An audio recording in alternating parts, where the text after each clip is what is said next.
Hello, people. This is Rabbi Daniel from Bethesda Gospel, or Bethesda, the House of Healing, or House of Mercy. Talking today about true sacrifice. I'd like to give you a couple definitions here. First definition says sacrifice is the giving up of a valued thing for the sake of another that is more important or of greater value. To give up something to achieve a goal. That's according to the Oxford Dictionary. Also, by the Merriam-Webster Dictionary, sacrifice is defined as the offering of something very precious.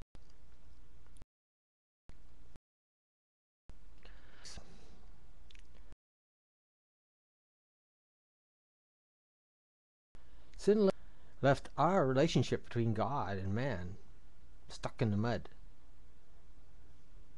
The only removal of that sin was a requirement of bloodletting. They had to kill something. They had to spill its blood.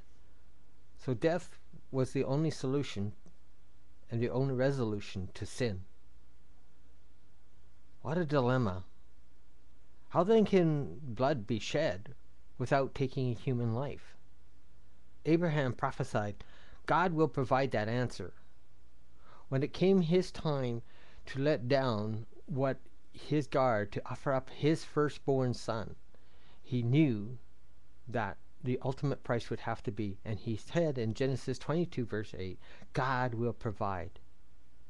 In the temple there was one lamb, one sacrifice to be prepared, and only one place that the offering could be received.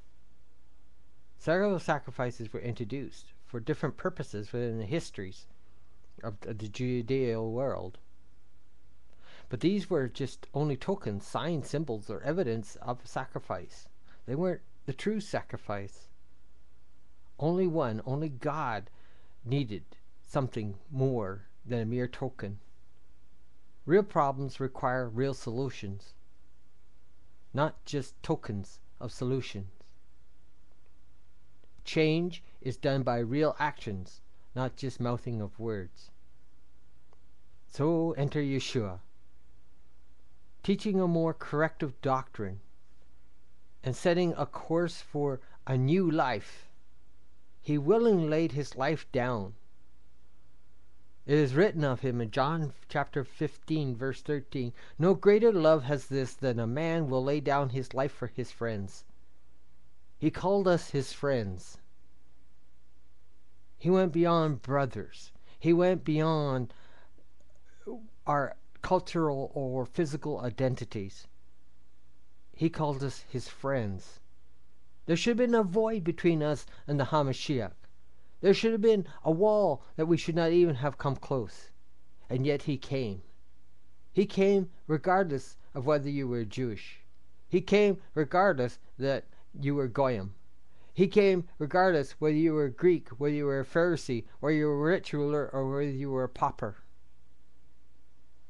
And he laid his life down equally for all.